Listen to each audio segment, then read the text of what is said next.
Hello, I just wanted to make a quick video explaining that you can swap the head that goes in the coil gun onto a trim gun gas cylinder, because sometimes you might run out of gas for your coil gun, but all you've got is trim gun gas cylinders left for a Paslode.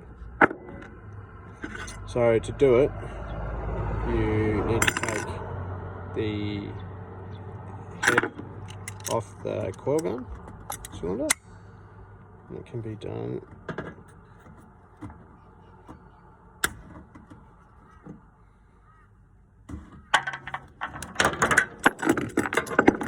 and this one is a bit trickier. You've got to get something pointy, sharp, and prise this one out. If you have a look, there's a good spot in there that you can get the end of this under,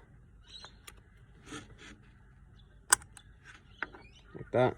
You don't want that.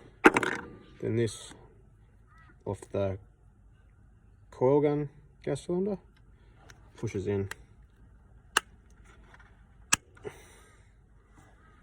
So now you've got trim gun gas that will go into a coil gun.